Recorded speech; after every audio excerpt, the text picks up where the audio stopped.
Now listen up, folks, because this isn't just a story about money or taxes.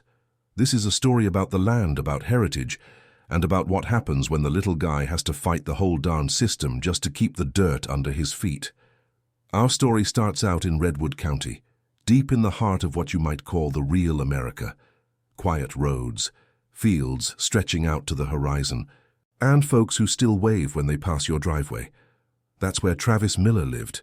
Travis wasn't a rich man, not by a long shot, but he was wealthy in the ways that mattered. He had the Miller homestead, a century-old farmhouse leaning just a bit to the west, sitting on 80 acres that his great-grandpa first plowed with a mule. That land was his inheritance, his retirement plan, and his whole identity. He woke up before the sun, smelled the dew on the alfalfa, and went to bed aching in a way that felt honest and true. It was late October that time of year, when the air bites a little, and you're rushing to get everything buttoned up before the first real snow. Travis was sitting at his kitchen table, the worn oak surface reflecting the morning light, sipping coffee that was strong enough to peel paint. He was going through the mail, mostly junk flyers and seed catalogs, when he pulled out an envelope that looked like trouble wrapped in heavy official cardstock. It wasn't a friendly letter. It was from the Redwood County Tax Assessor's office. Now Travis was meticulous about his bills.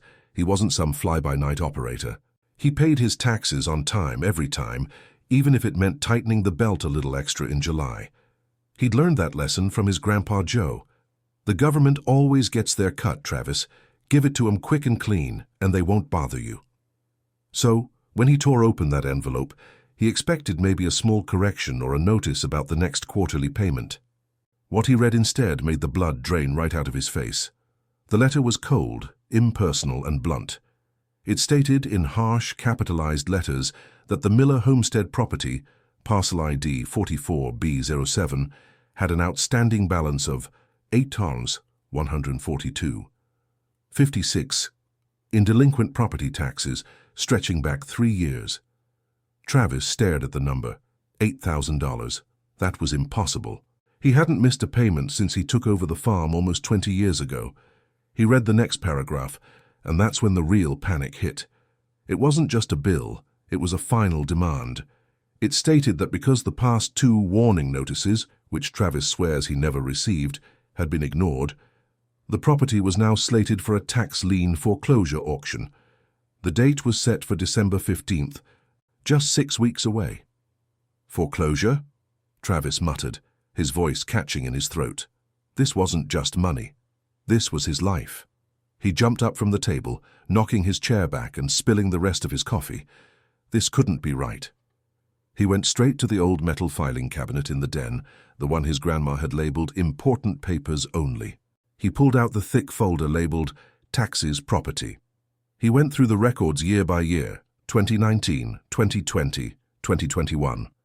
Every year, there was the same routine, the assessment notice, his corresponding check stub, and the cancelled check copy, or more recently, the electronic payment receipt confirmation printed out and stapled neatly. For the year 2020, the first year the county claimed he missed the entire payment, he found the receipt. It was dated October 14, 2020, showing a payment of $2,710. 12, paid via the county's online portal. It had a confirmation number. The bank statement showed the money cleared the very next day. They're wrong, Travis thought, feeling a surge of relief mixed with simmering anger. They just messed up the bookkeeping. Happens all the time, right? He convinced himself this was just a simple clerical error that could be fixed with a quick trip to the county seat. He spent the next hour gathering every single piece of documentation he could find. He wasn't just going to call them. He was going to walk in there with a stack of proof so tall they couldn't possibly deny it. The next morning, dressed in his cleanest work shirt and a slightly too tight blazer, he usually reserved for funerals, Travis drove the rusty pickup truck into the county seat, Redwood City. It was a bustling little place, but the county administration building always felt cold and sterile, like a place where human problems got turned into computer errors. He took a deep breath, clutching his folder tightly, and headed straight for the tax assessor's counter. The woman behind the counter, a middle-aged lady named Brenda with a name tag that looked like it had seen better decades, didn't even look up when he approached. "Can I help you?" she asked without enthusiasm. Yes, ma'am, I hope so, Travis said, trying to keep his voice steady. I'm Travis Miller, parcel ID 44B07. I just got a notice saying I owe $8,000 in back taxes and that my farm is scheduled for auction. I'm here to tell you there's been a mistake. Brenda finally looked up. She didn't look sympathetic. She looked bored. She tapped a few keys on her ancient monitor. The screen glowed green. Ah, yes, Mr. Miller, she sighed, pulling up the file. The system shows 3 years delinquent, 2020, 2021, and 2022. Total due with penalties and interest is $8,142.56. But I paid 2020, Travis insisted, pushing the folder across the counter. Right here. I have the receipt. Confirmation number 789QRS44B. Look, the money cleared my bank account. Brenda didn't even touch the folder. She just leaned back slightly. Mr. Miller, we don't dispute that you attempted a payment, she said, her voice dropping into that condescending tone bureaucrats use when they think they've got you trapped. The payment was rejected. Rejected? Why? Insufficient funds, sir, she stated flatly. The payment for the 2020 cycle was returned by your bank 2 days after it was initially processed. It bounced. Travis felt the ground shift beneath him again. That is absolutely not true. My bank account has never had insufficient funds. I always keep a cushion in there. Show me the rejection notice. Brenda pulled a single sheet of faded paper from the physical file. It was a photocopy of a form stamped with the words, "Returned check payment failure." See, county records show the payment was attempted, failed, and the debt was reinstated with late fees. Travis looked at the form. It had his name and the correct parcel ID. But something felt wrong. The font looked slightly off and the stamp seemed heavier than necessary. But more importantly, he knew his finances. Look, I have the bank statement right here, he said, pulling out the official document. It shows the money leaving and it never came back in. If it bounced, the bank would have charged me an NSF fee and the money would have been redeposited. There is no redeposit here. The money is gone. It cleared. Brenda squinted at the statement, her expression tightening just a fraction. Sir, the county's records are what matters in a tax dispute. We sent notification of the failed payment. When we didn't hear back, the debt accumulated interest. That's the process. She closed the file with a definitive thwack. You have until December 15th to pay the full balance, or the property proceeds to auction. There is nothing more I can do for you here. She turned her attention back to her computer screen, clearly dismissing him. Travis stood there, gripping the edge of the counter, his knuckles white. He wasn't just facing a bureaucratic error anymore. He was facing a wall. This wasn't just a mistake. Someone was actively denying his proof. He felt a cold dread settle in his stomach. They weren't confused. They were lying. He realized he needed a bigger gun than Brenda at the front desk. He needed someone who could force them to open the books. He needed a lawyer. Now lawyers are expensive, especially for a farmer pulling in just enough to keep the lights on. But the thought of losing the Miller homestead, the place where his parents were buried, the place where he took his first steps, that was a price he couldn't afford to pay. He walked out of the county building and found the office of the only attorney in Redwood City who still had a shingle hanging that looked remotely affordable. Margaret Maggie Peterson, General Practice, Wills and Deeds. Maggie was exactly what you'd expect. Smart, tough, and completely overworked. She sat behind a desk piled high with paper, wearing reading glasses perched on the end of her nose. Travis laid out the entire story, dumping the folder onto her desk. He showed her the county's rejection notice, and then his bank statement showing the money gone forever. Maggie listened patiently, occasionally making notes on a yellow pad. When he finished, she picked up the documents, comparing the county's rejection form with his official bank records. "This is strange, Travis," she finally said, tapping the rejection form. "The county usually uses a specific code for insufficient funds returns. This form looks generic. And you're right, if the payment bounced, the bank would have processed it differently on your end. The money should have reappeared, minus a fee." She frowned. "And if they notified you, where are those notices? The ones they claim to have sent you?" "Never got 'em," Travis insisted. Not a single one. So, what do we do? Travis asked, leaning forward, his hope resting entirely on her shoulders. We do what they hate, Maggie said, a spark lighting up in her eyes. We file a formal challenge and we demand discovery. We force the county treasurer's office to show us the actual internal banking logs for that specific transaction date. We need to see where that $2,710. 12 actually went. Did it get deposited? Did it get diverted? We need the paper trail. She warned him it would be a nasty fight. The county hated being audited, especially by small-time lawyers. They would drag their feet, bury them in paperwork and try to run out the clock before the December 15th auction date. But Travis felt a renewed sense of purpose. He wasn't crazy, he wasn't broke, he had paid. Maggie sent the initial letter that afternoon, a strongly worded, legally binding demand for documentation. The letter landed on the desk of Mr. Wallace Jenkins, the county treasurer, a man known locally for his expensive suits and his ability to never make eye contact with taxpayers. The response came back a week later, cold and predictable. A single sheet denying the request for discovery, citing ongoing internal investigations and stating that the county's original assessment was final. They reiterated the December 15th auction date. They were refusing to show their cards. They're stonewalling, Travis, Maggie said, looking genuinely frustrated now. They don't want us in their files. They are using every delaying tactic in the book. Why? Travis asked, his frustration turning into a cold, hard suspicion. It's $8,000. If it's a simple mistake, why not just show us the proof and fix it? It saves them time and headache. Maggie leaned back, pushing her glasses up onto her head. Because, Travis, if they're wrong about one $2,700 payment, they could be wrong about a lot of things, and if they know they're wrong and they're still trying to seize your land... She didn't finish the sentence, but Travis understood.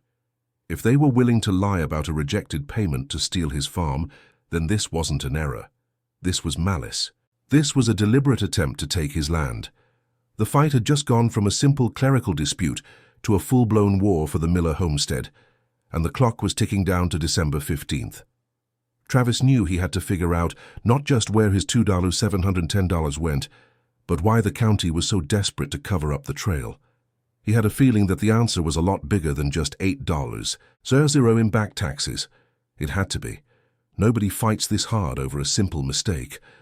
Maggie decided the only way forward was to hit them with a temporary injunction, a legal order to stop the auction until they could prove the debt was legitimate.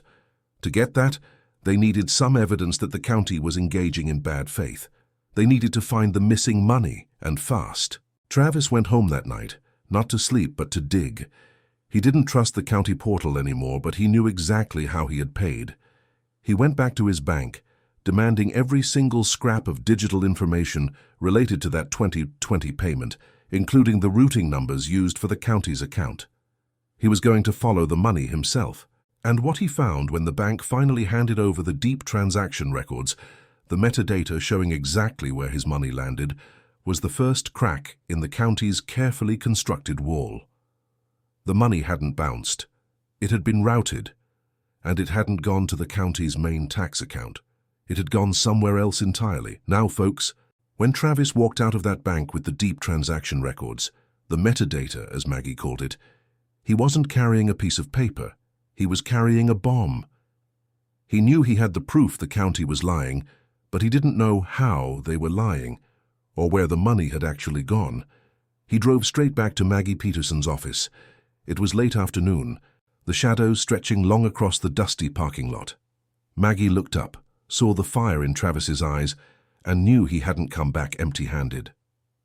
"Maggie, look at this," Travis said, spreading the printout across her cluttered desk. "This is the routing info for the 2020 payment, the one they said bounced." Maggie put on her reading glasses and bent over the document. She traced the lines with her finger, nodding as Travis pointed out the key details. "See? The bank confirms the transaction left my account and was accepted by the receiving institution. No NSF fee, no return deposit."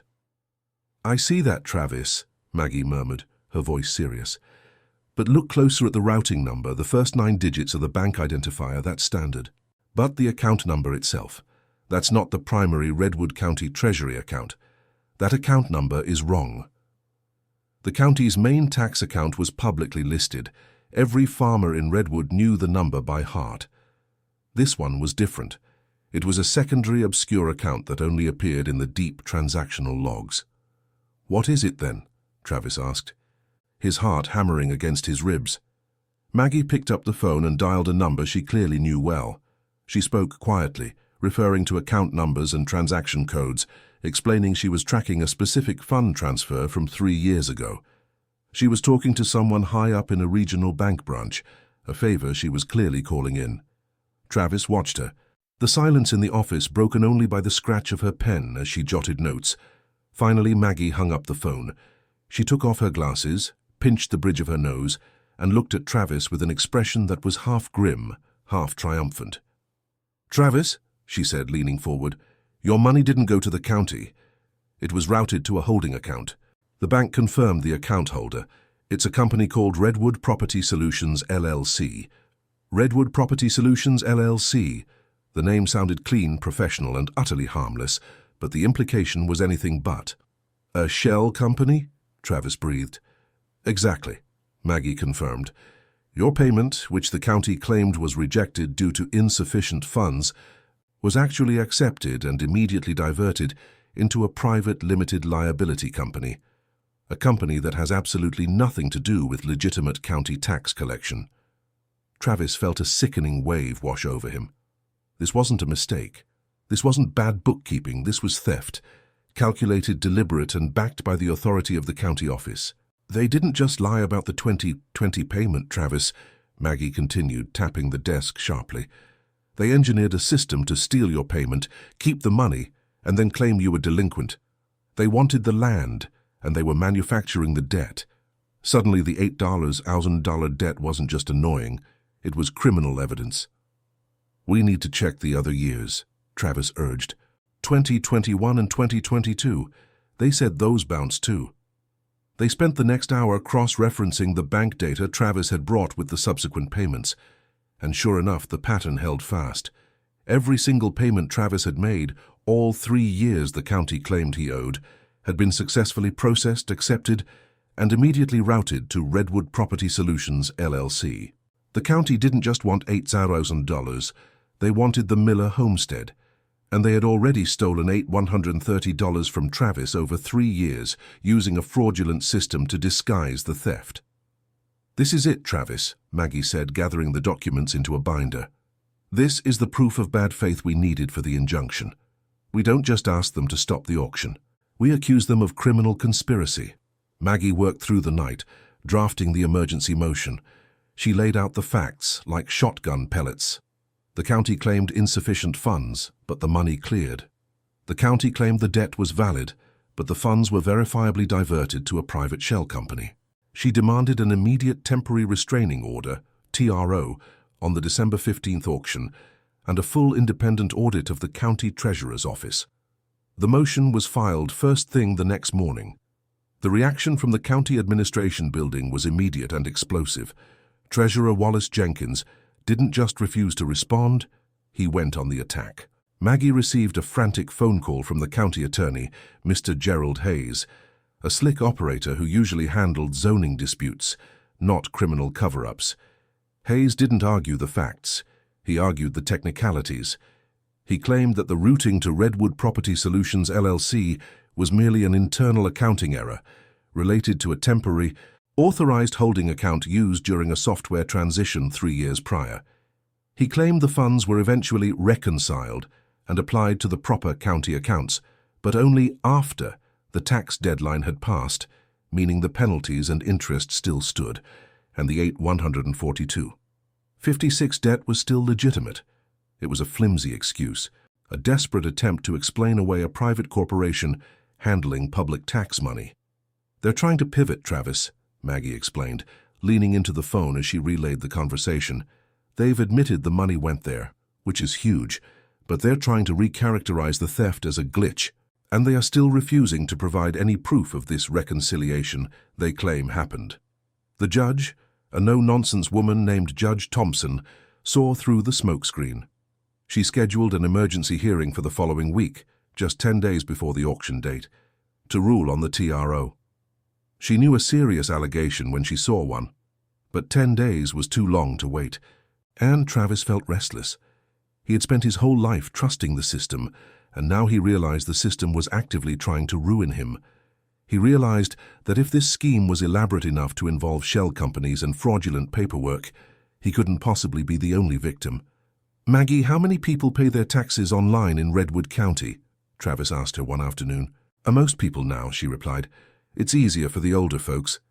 "And how many of those folks trust the county when they get a notice saying a payment bounced?" "Most of them," Maggie admitted, a chilling realization dawning on her face. "They either pay it again or they assume they made a mistake." Travis knew he had to talk to his neighbors. He had to see if anyone else had gotten that same sinking feeling, that same impossible notice, claiming they owed money they knew they had paid.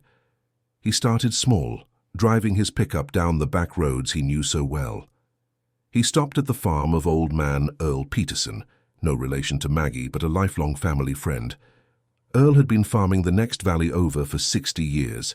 Earl invited Travis in for a cup of coffee strong enough to walk on its own.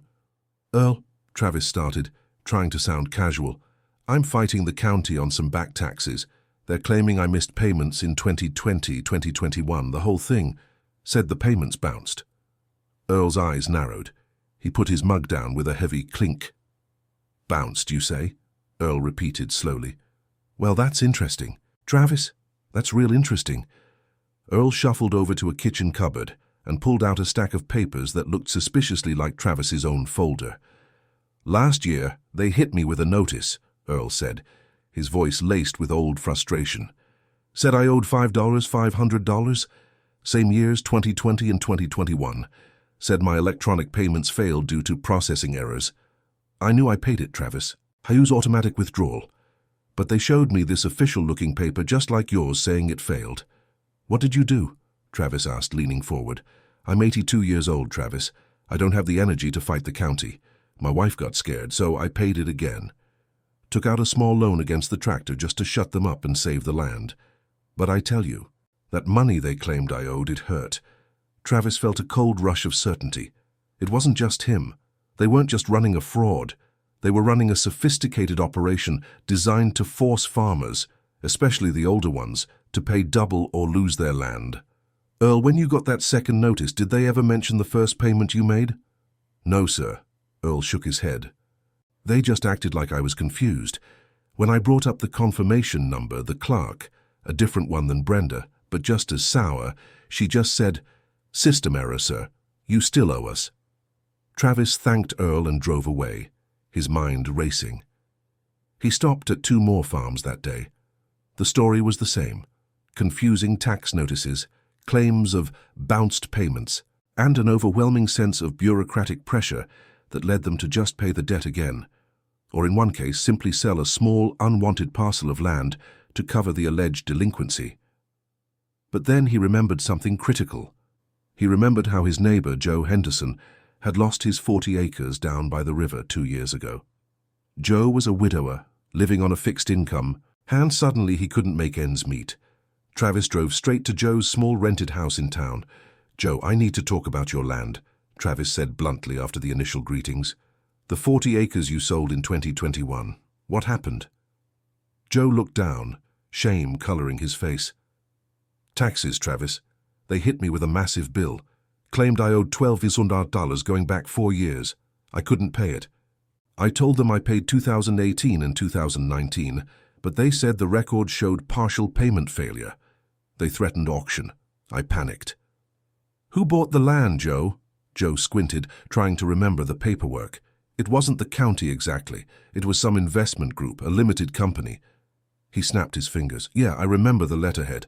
Redwood Property Solutions, LLC. They bought it cheap. Cash offer. Closed the deal in 3 weeks." Boom. Travis felt the pieces click into place like a lock being sprung. Redwood Property Solutions, LLC wasn't just stealing tax money. They were the end buyer. They were routing the tax payments into their own account, letting the debt artificially accumulate, and then, When the desperate farmer couldn't pay the fraudulent amount, the LLC would swoop in and purchase the land at a tax auction or a forced private sale. They were manufacturing the land seizures.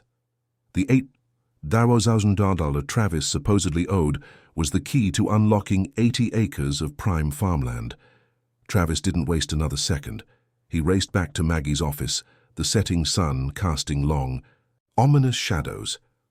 "Maggie, it's worse than we thought," he burst out, dumping his notes from the day onto her desk. "It's not just my $8,000 they stole, it's a land grab. Redwood Property Solutions LLC is the company that's been buying up properties in the county after the owners get hit with these fraudulent tax bills." He told her about Earl, who paid double, and about Joe, who lost his land entirely to the LLC. Maggie's eyes widened as she absorbed the scope of the conspiracy. This wasn't just fraud, this was racketeering, using the power of the county tax assessor's office to illegally seize private property for profit. "If we can prove they sold Joe Henderson's land due to a fraudulent tax debt, and that the buyer was the same company that stole your tax money, we don't just stop your auction, Travis," Maggie said, her voice electric with urgency. "We expose the entire criminal enterprise. They had the evidence of the diverted funds. Now they had the motive and the pattern." Maggie immediately filed a subpoena against the county treasurer's office, not just for Travis's records, but for the full transaction logs of every parcel foreclosed or sold under duress due to delinquent taxes in the last 5 years. She also filed a separate, immediate action against Redwood Property Solutions LLC, demanding they disclose their ownership, their banking records, and any internal communication regarding the acquisition of properties in Redwood County. The county, already reeling from the TRO filing, went into total lockdown. Wallace Jenkins, the county treasurer, suddenly became unavailable. The doors to the tax assessor's counter were locked early, and the standard bureaucratic inefficiency turned into panicked silence. But the legal filings were public record, and news travels fast in a small town like Redwood City. The story of Travis Miller fighting the county spread like wildfire. Neighbors who had quietly suffered the same fate, the mysterious bounced payments, the sudden impossible debts, started calling Maggie's office. Maggie started tracking the total value of the properties acquired by Redwood Property Solutions LLC over the last 5 years. The numbers were staggering. Dozens of small, family-owned parcels, riverfront land, fertile fields, valuable timber lots, all acquired for pennies on the dollar through tax default sales. When Maggie aggregated the total value of the land seized, her jaw dropped. The properties acquired by Redwood Property Solutions LLC were collectively worth over $30 million. And then came the twist that tied Travis's personal battle directly to the county-wide conspiracy. The court responded to Maggie's subpoena on Redwood Property Solutions LLC. The records revealed the company's internal structure and, crucially, the names of the principals who owned and operated the LLC. Maggie called Travis to her office late one Friday afternoon. She held a single piece of paper, the ownership disclosure form, in her hand, her expression unreadable. "Travis, sit down," she commanded. Travis sat, feeling the weight of impending revelation. "We know who owns Redwood Property Solutions LLC," Maggie stated. "The primary owner, holding 60% controlling interest, is listed as a private investment trust, but the remaining 40% is split between 3 individuals. One of them is the brother-in-law of the county attorney, Gerald Hayes." "And the second?" Travis asked, a knot tightening in his chest. "The second," Maggie said slowly, her voice dropping to a whisper, "is a silent partner listed under a blind trust, but the trust's managing director is listed as the personal financial advisor to Wallace Jenkins, the county treasurer." The county treasurer wasn't just covering up the fraud, he was personally benefiting from the theft.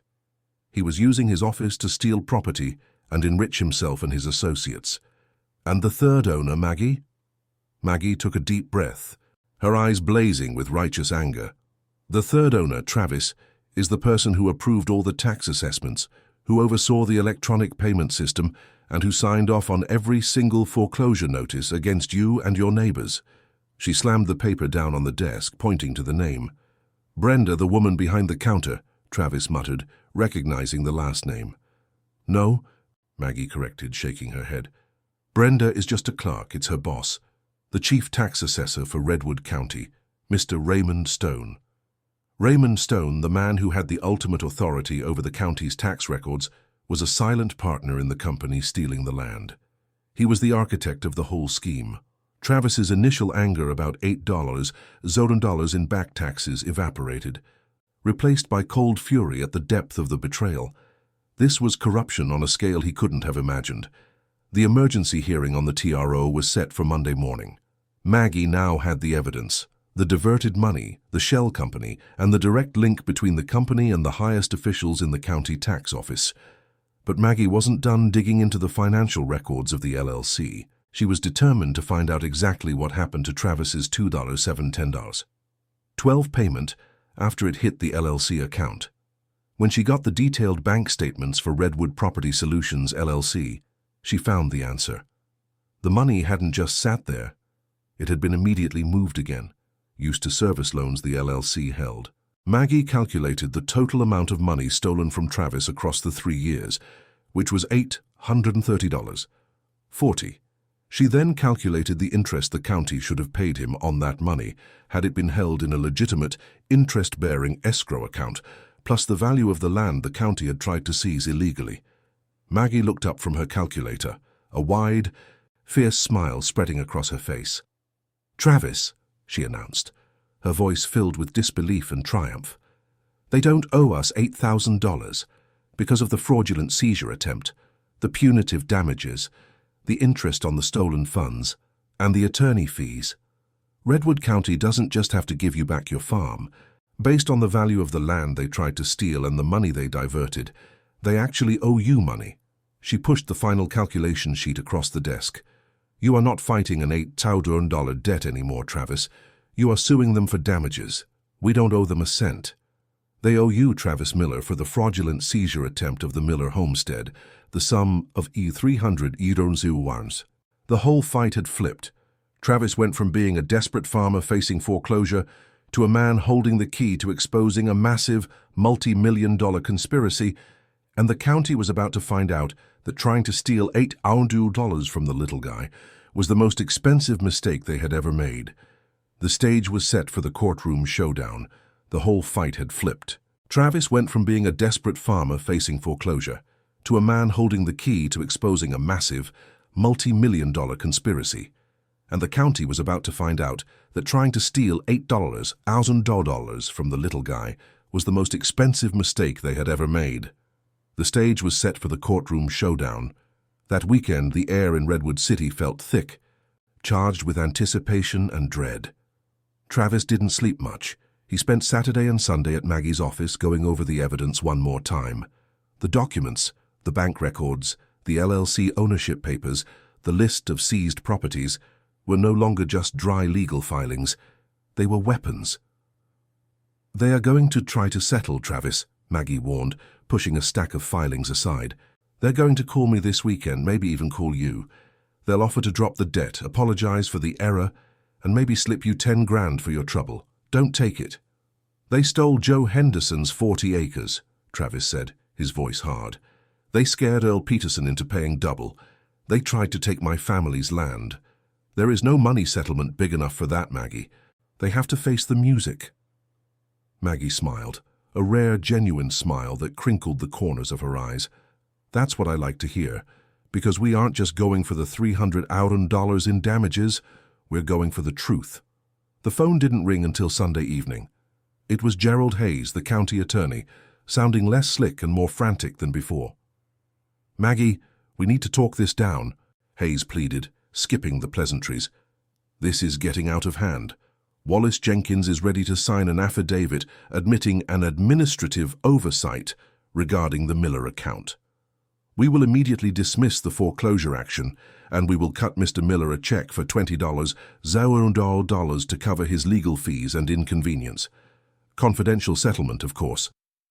$20,000, Maggie scoffed, holding the phone slightly away from her ear so Travis could hear the desperation. "Mr. Hayes, we have documented proof that your client, the county treasurer, and the chief tax assessor, Raymond Stone, are principals in a shell corporation designed specifically to steal private property through manufactured tax delinquencies. We are not settling for $20,000. We are moving forward with a civil suit seeking $300,000 in damages, and we have already referred the matter to the State Attorney General's Office for Criminal Investigation. Hayes sputtered. You can't prove that. It was an authorized holding account during a software migration. The authorized holding account, Maggie countered smoothly, is owned by Redwood Property Solutions LLC, a company that subsequently acquired properties foreclosed due to the exact same administrative oversight. Save your breath, Gerald. We'll see you in Judge Thompson's courtroom Monday morning. Bring the internal banking logs or bring your resignation. She hung up, the silence in the office heavy with the weight of the coming battle. Monday morning dawned crisp and cold. The Redwood County Courthouse was usually sleepy, but today the hallways were buzzing. Word had traveled beyond the legal community. Farmers, small business owners, and local reporters from the Redwood Chronicle were packed into the gallery outside Judge Thompson's small courtroom. Everyone wanted to see the man who dared to sue the county government. Travis, dressed in the same blazer he wore to the tax assessor's office, felt a strange mix of nerves and resolve. He wasn't just fighting for himself anymore. He was fighting for every neighbor who had been squeezed by this corrupt machine. Judge Thompson was a formidable woman, known for her sharp intellect and zero tolerance for nonsense. When she took the bench, the entire room settled into absolute silence. On one side of the courtroom sat Maggie and Travis, their binder of evidence resting heavily on the table.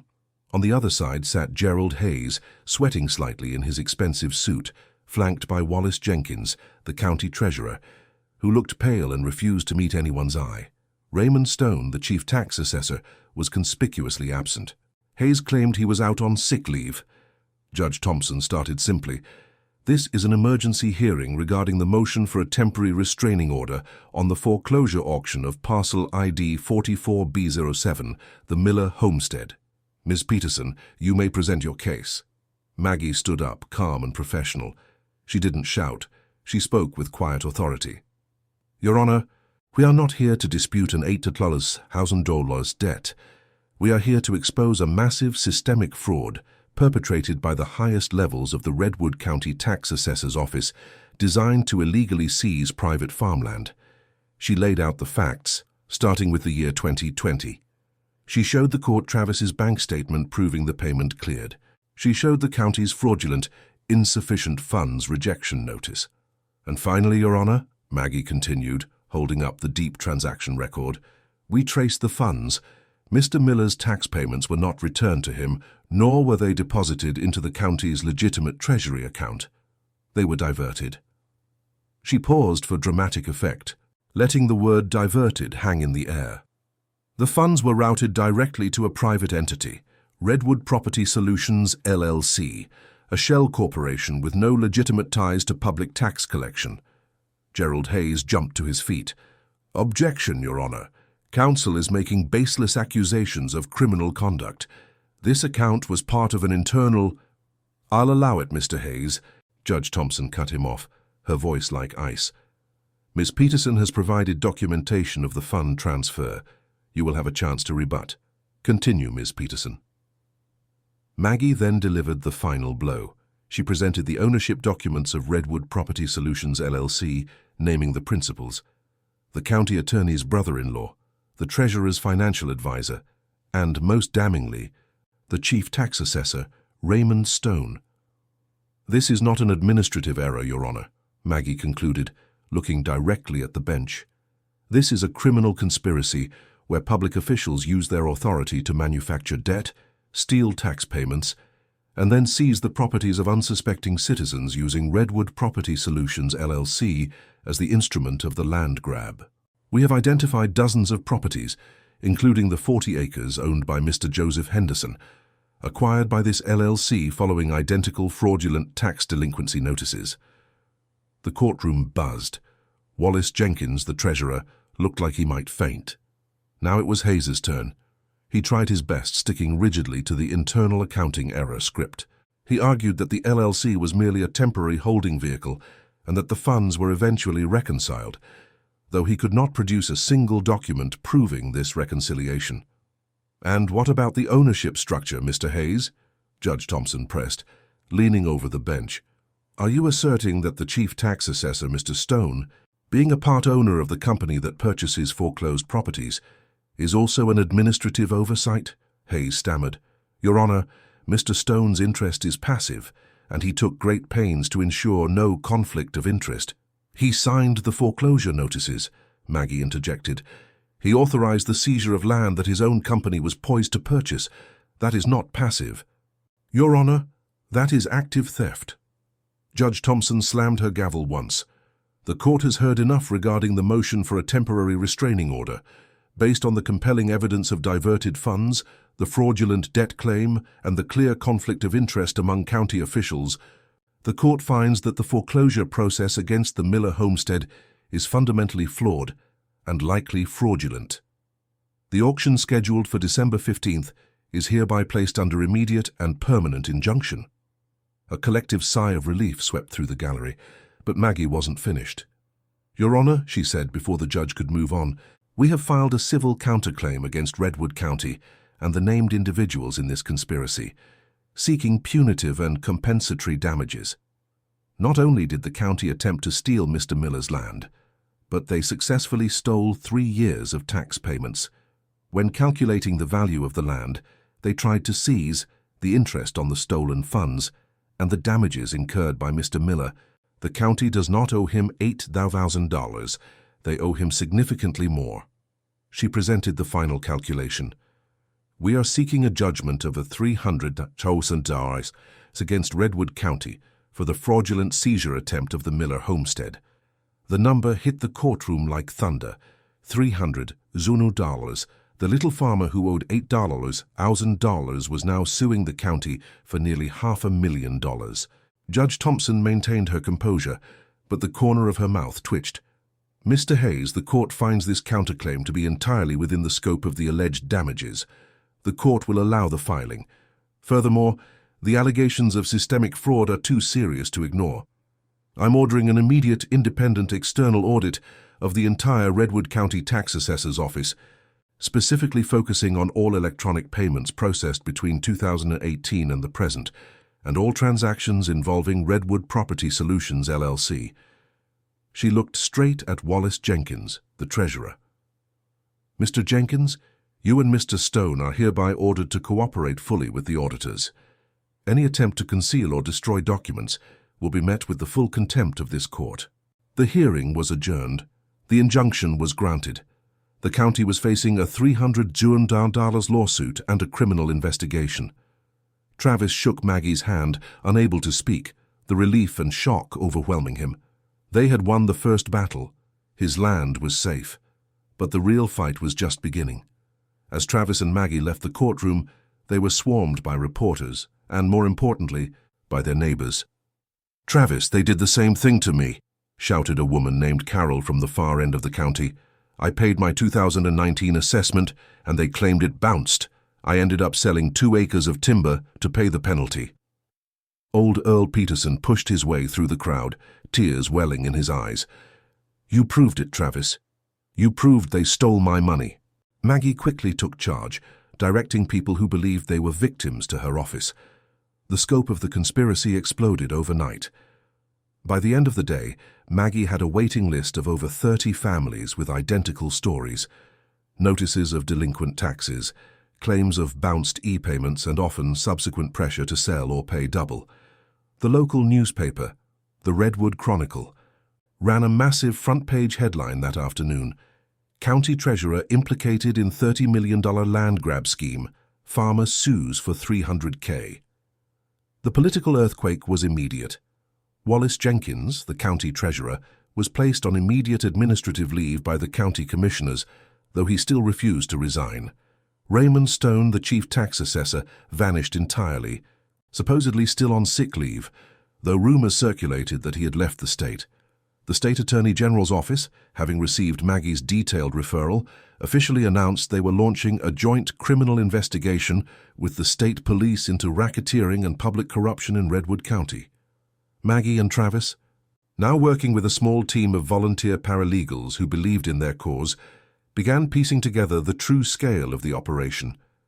The external audit ordered by Judge Thompson was critical.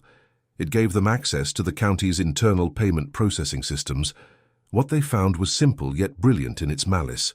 The county's online payment portal had been subtly altered 3 years prior. When a taxpayer entered their payment information, the system would check the routing number. For most payments, it proceeded normally. But for specific parcels that Redwood Property Solutions LLC had identified as desirable acquisitions, the system would automatically swap the final digits of the county's main bank account number for the corresponding digits of the LLC's holding account. The system was designed to steal money only from the targets they wanted to seize land from. But the fraud went even deeper. Maggie discovered that the county hadn't just stolen the tax payments, they had actively tried to profit off the land before the seizures. Using the internal county records, Maggie found evidence that Redwood Property Solutions LLC, under the guise of pre-acquisition planning, had received insider information on zoning changes. Just before Joe Henderson's 40 acres were seized, for example, the county approved a minor, unpublicized zoning variance that significantly increased the land's commercial value. Raymond Stone, as chief tax assessor, had pushed the variance through, knowing his own company would soon own the property. The county wasn't just stealing land, they were using their public office to manipulate the market value of the stolen assets. This evidence, the systemic manipulation of the payment system and the insider zoning deals, was enough to elevate the civil suit to a massive class action lawsuit. Maggie filed the motion to certify the class action, encompassing all 30-plus families who had been defrauded by the scheme. The $300,000 claim for Travis was just the beginning. The total liability for the county now approached tens of millions of dollars. Travis, the man who just wanted to keep his 80 acres, was now the face of a county-wide revolt against corruption. He found himself fielding calls from state investigators, sitting for interviews, and spending more time in Maggie's cramped office than on his tractor. One afternoon, a state police detective, a serious man named Agent Chavez, visited Maggie's office. He was there to discuss the criminal side of the case, focusing on the missing Raymond Stone. "We believe Stone is the key architect of the electronic diversion system," Agent Chavez explained, spreading out a map of Redwood County covered in red pins marking the seized properties. "But we can't find him. He cleared out his accounts." "He's not the only one benefiting," Travis pointed out, gesturing to the map. "What about Wallace Jenkins? He was treasurer. He had to know about the movement of millions of dollars." "Jenkins claims ignorance," Chavez sighed. "He says he delegated all IT and payment processing to Stone. Classic bureaucratic defense." "Well, he's a liar," Maggie stated flatly, "and we are going to prove it." Maggie and Travis had one last ace up their sleeve, something they held back from the initial TRO hearing. They needed to find the direct, undeniable link between Wallace Jenkins and the stolen funds. They went back to the detailed banking statements for Redwood Property Solutions LLC. The statements showed the flow of the stolen tax money, the $2, 700 payments from dozens of farmers, all aggregated into the LLC's main account. From that main account, the money was quickly dispersed. They followed the trail of the $8, $130 that Travis had paid over 3 years. It hadn't just been used to service generic loans, as Maggie first thought. Maggie traced the largest outgoing transfer from the LLC's account immediately following the biggest influx of stolen tax payments in late 2021. The transfer, a sum of $75,000, was routed to a different entity, a holding company in Florida. Maggie spent 2 days tracking that Florida holding company through public records. It was a labyrinth of trusts and shell corporations, designed to obscure the final recipient. But Maggie was tenacious. She finally cracked the final layer of the trust documentation. She found the name of the beneficiary. It was Wallace Jenkins. The county treasurer wasn't just involved. He was receiving direct personal kickbacks from the stolen tax payments, funneling the money into a private retirement investment on the sunny coast of Florida. He was a thief, not just an incompetent bureaucrat. Maggie leaned back in her chair, the final piece of the puzzle connecting the entire conspiracy. "We don't just have a $300,000 civil case, Travis," she announced, dialing Agent Chavez's number immediately. We have the criminal indictment right here. The next step was clear. Present the unassailable proof of Jenkins's direct financial benefit to the State Attorney General, force his immediate arrest, and then, armed with the evidence of high-level corruption, go to war in court, not just for Travis Miller, but for every farmer in Redwood County who had been robbed of their heritage. The county thought they were going to get a quiet little 80-acre farm. Instead, they got a full-scale legal and political reckoning. The trial was going to be the biggest event Redwood County had ever seen. The moment Maggie Peterson hung up the phone with Agent Chavez, the air in the small office crackled. The name Wallace Jenkins was no longer just a figurehead of bureaucracy. He was a confirmed thief, proven by a $75,000 kickback funneled through a Florida shell company. "Agent Chavez is moving, Travis," Maggie said, snapping the binder shut. "He's coordinating with local law enforcement right now. Jenkins is going to be arrested, probably before dinner." And sure enough, the news traveled faster than a wildfire through dry prairie grass.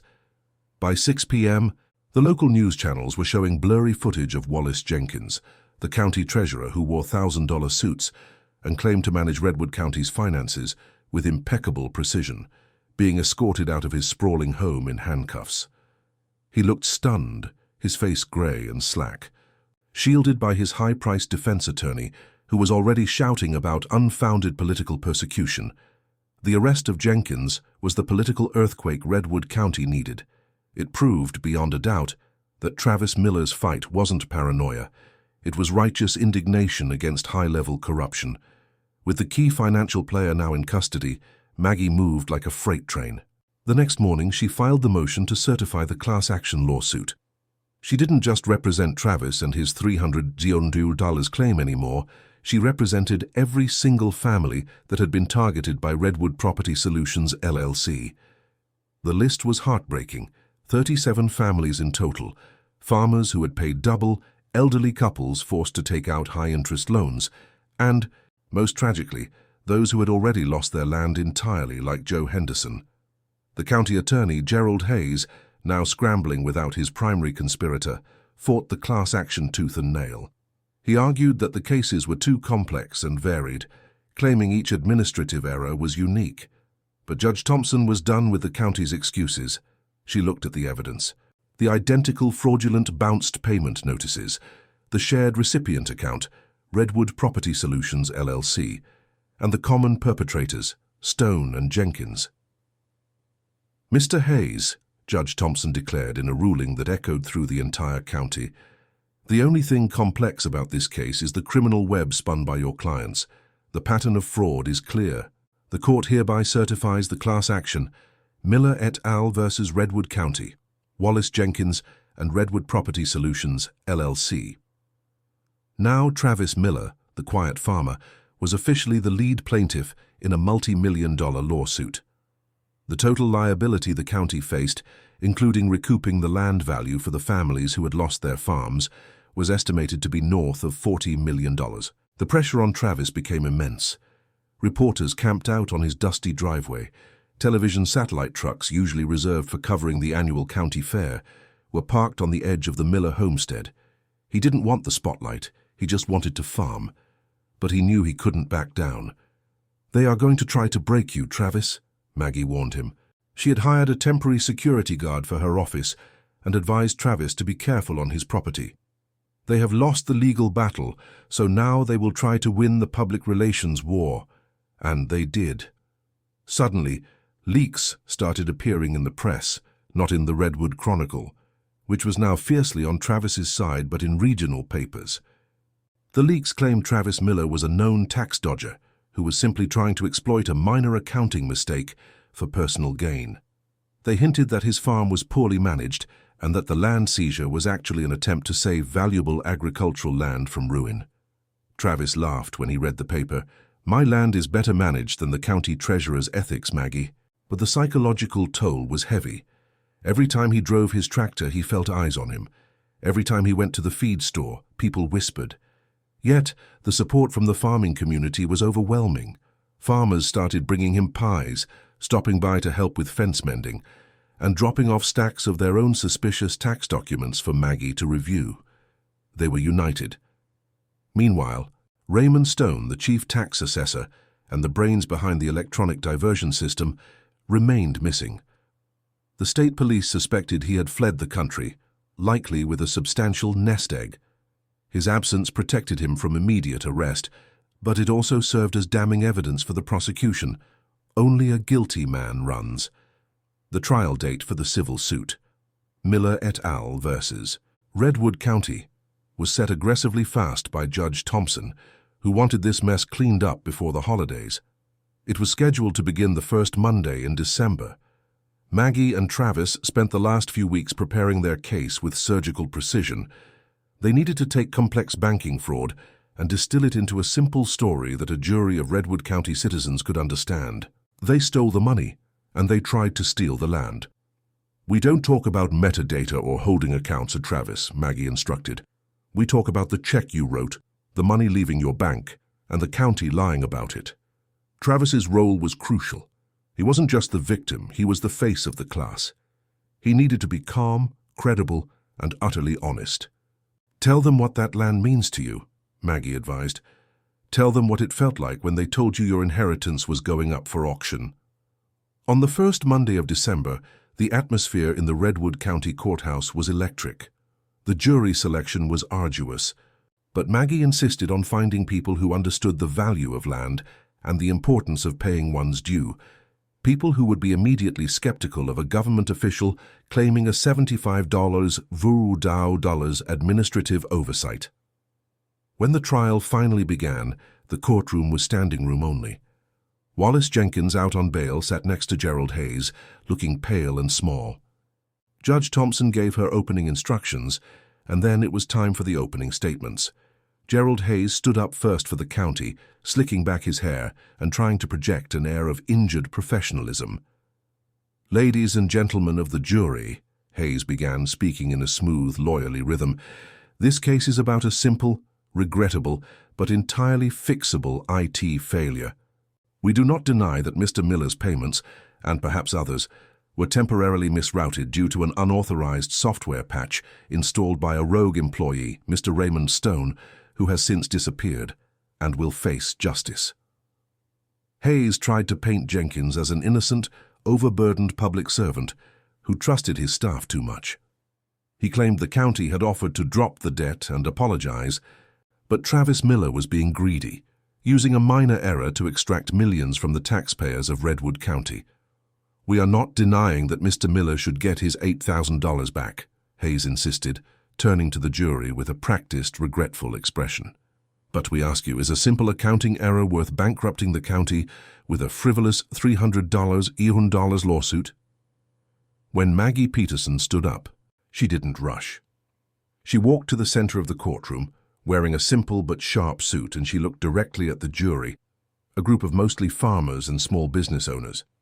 "Mr. Hayes wants you to believe this was a simple error. He wants you to believe Wallace Jenkins was merely incompetent. We will prove to you that this was not incompetence, ladies and gentlemen. This was calculated long-term theft."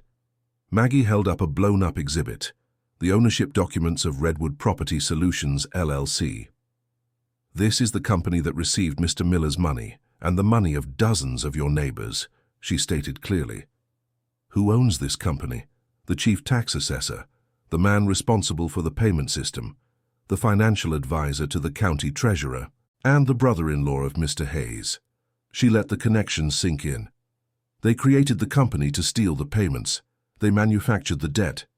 And then they waited for the property to go into foreclosure, allowing their private company to swoop in and buy the land for pennies on the dollar. Maggie then addressed the county's main defense, that they had offered to pay Travis back. They offered to pay back $81 after. We had to hire investigators and lawyers, and after we proved they were running a criminal conspiracy. Why? Because they got caught. They didn't want to fix an error, ladies and gentlemen. They wanted to steal 80 acres of Miller family land, worth close to $1 million. She then presented the final, staggering piece of evidence from her opening, the $75 transfer. "We followed Mr. Miller's money. We followed the collective payments of the 37 families in this class action. And where did a portion of that stolen money go? It went directly into a shell company in Florida, managed for the personal enrichment of the man sitting right there. Maggie pointed a dramatic finger at Wallace Jenkins. The county treasurer was taking kickbacks from the money stolen from the very citizens he was sworn to protect. The gasps in the courtroom were audible. Jenkins visibly flinched.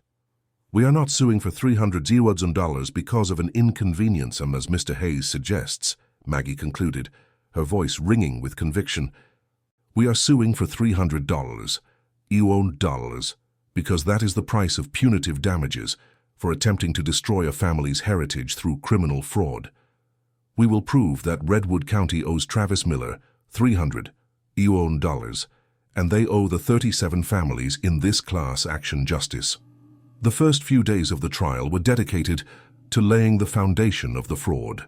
Maggie called the banking experts who testified to the electronic diversion system, how the county's own servers were programmed to swap the bank account numbers for target properties. Then came the parade of victims. One by one, the farmers and property owners took the stand. They were simple, honest folks, and their stories were devastating. Old Earl Peterson, shaky but determined, recounted how he was forced to pay his $500 tax bill twice, draining his retirement savings just to avoid the threat of foreclosure. Joe Henderson took the stand next.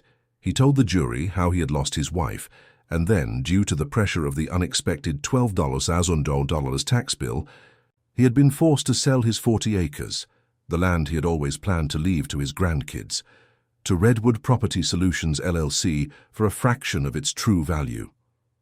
When Joe finished his testimony, there wasn't a dry eye in the gallery. The jury saw the human cost of the county's conspiracy. Finally, it was Travis Miller's turn.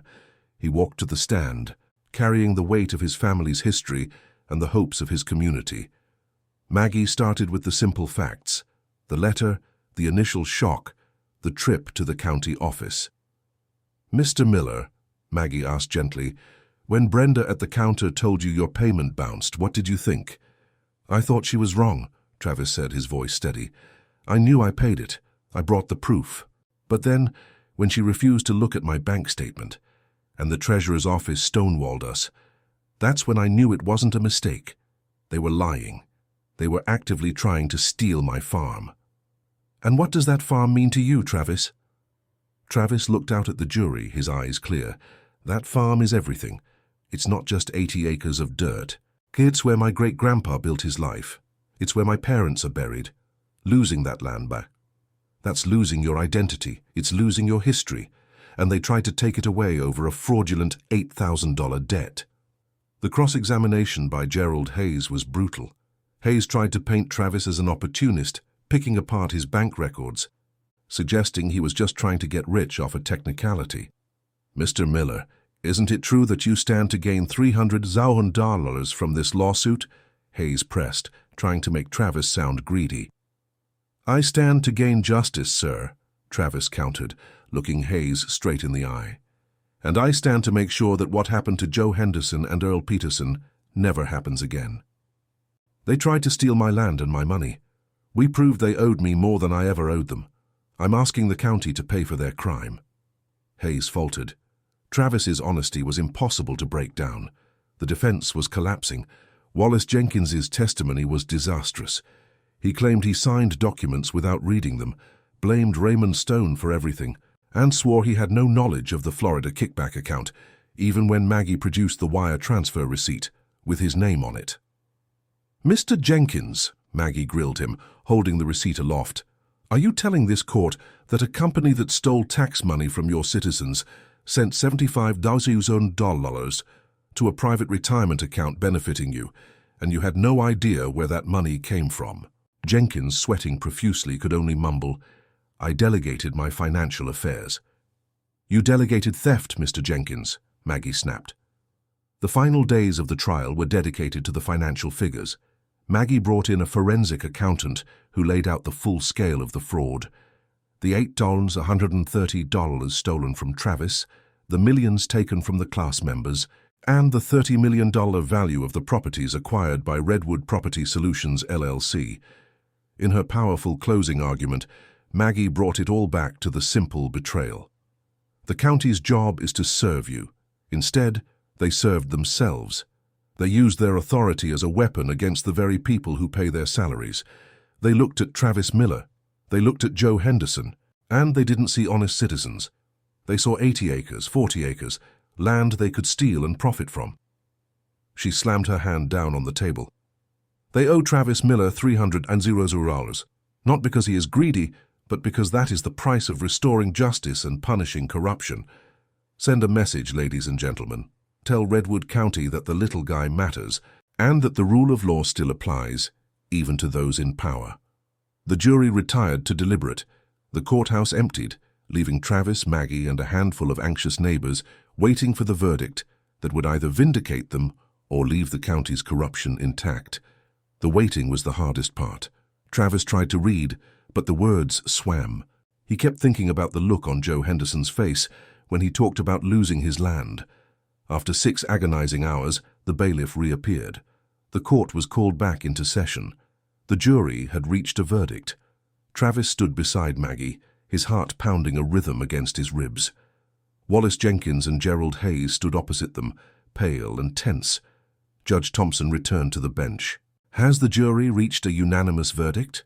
"We have, Your Honor," the foreman replied, standing. The clerk took the verdict slip, read it, and handed it to the judge. She read it silently, her expression neutral.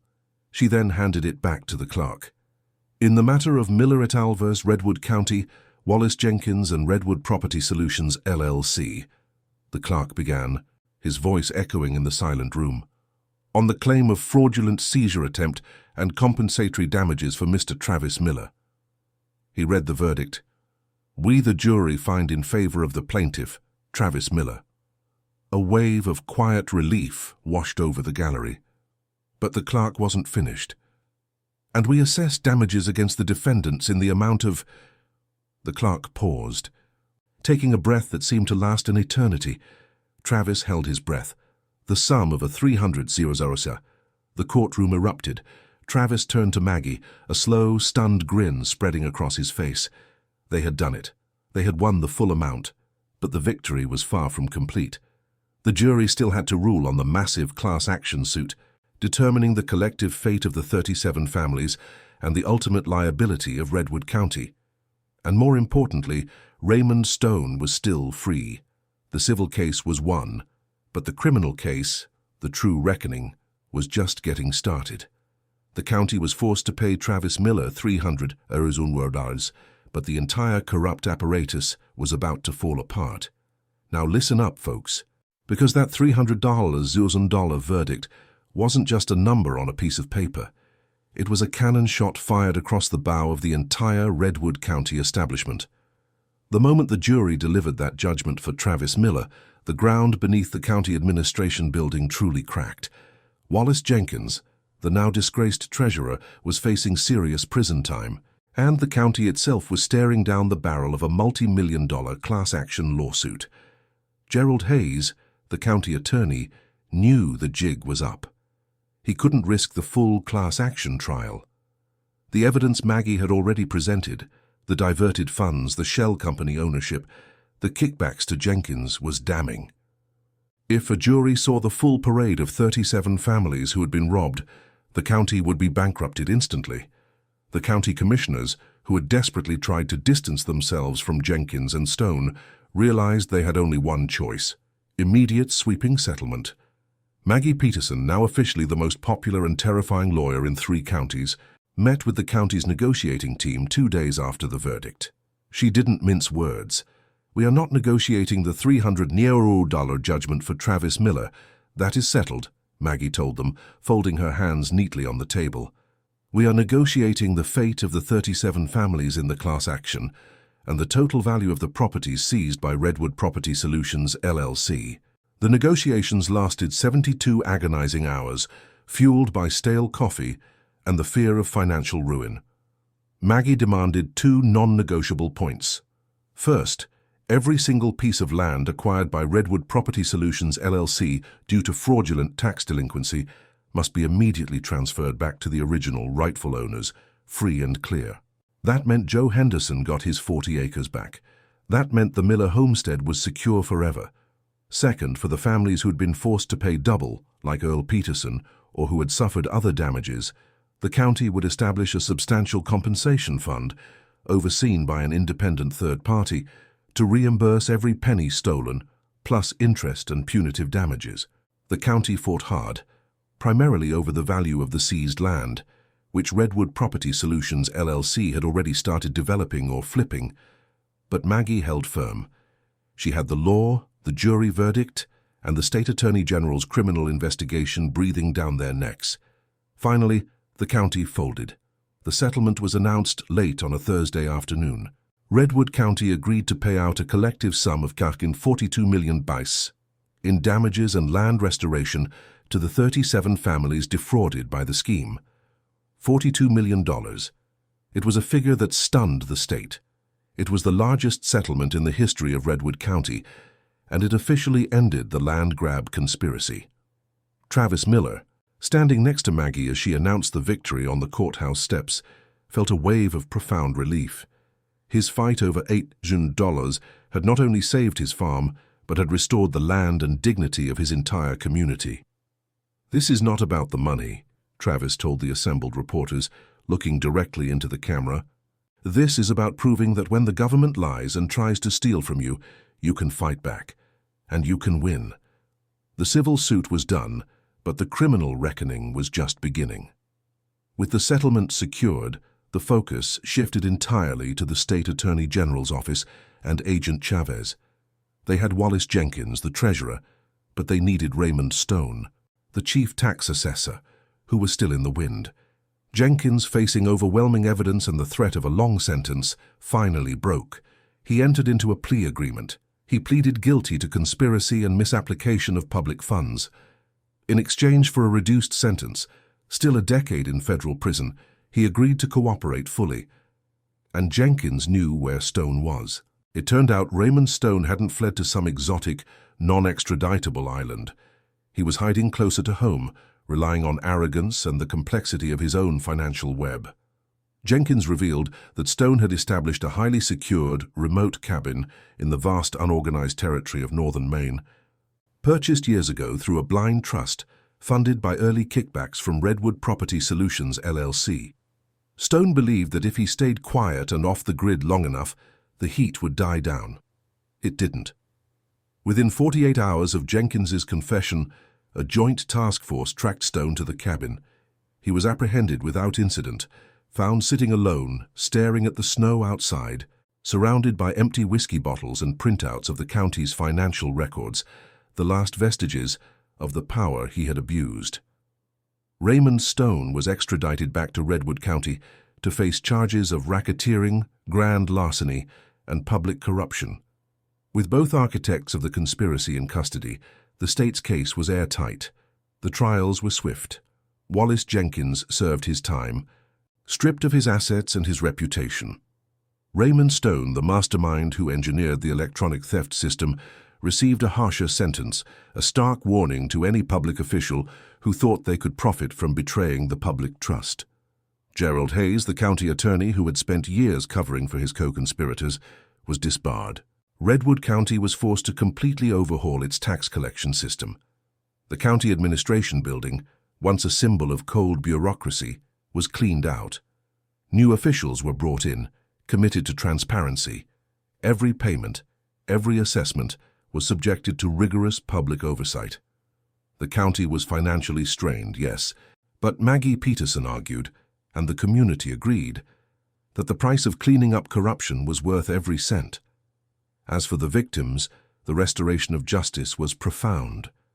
Joe Henderson, tears streaming down his face, received the deed back to his 40 acres. He stood on his land, feeling the solid earth beneath his feet, a gift given back to him by the tenacity of one neighbor. Earl Peterson received a check that covered his double payment, plus interest, allowing him to finally pay off the loan he'd taken out against his tractor. And Maggie Peterson? She went from running a cluttered, small-town practice to becoming a regional legend.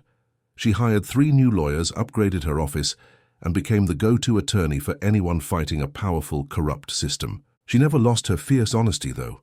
She remained the smart, tough lawyer who would take on anyone trying to steal from the little guy. But the real hero, the man who brought down the entire rotten structure, was Travis Miller. It was spring again, a year after Travis received that terrifying foreclosure notice. The fields of the Miller homestead were green, smelling of fresh earth and promise. Travis was sitting on the porch of the old farmhouse sipping his coffee, watching the sun rise over the 80 acres that were now truly and unequivocally his. His name was cleared. He had his $300,000 judgment, which he wisely invested back into the farm, upgrading his equipment and ensuring the homestead's future for generations to come.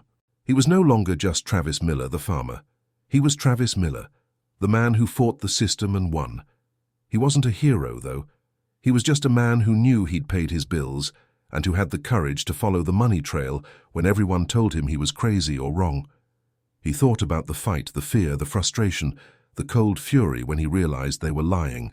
It had cost him a year of his life, but it had bought him something invaluable: peace. He finished his coffee, set the mug down on the worn oak railing, and stood up. The morning dew was waiting on the alfalfa. The sun was warm on his face. He didn't need a blazer or a lawyer today. He didn't need to fear the mail. All he needed was his tractor. Travis Miller walked down the porch steps, ready to start his day, knowing the land under his feet was secure, bought and paid for twice over by the honesty of his labor and the strength of his fight. He had proved that even against a corrupt government, the truth and a good lawyer could always win. The Miller homestead was safe, and in Redwood County, justice finally was served.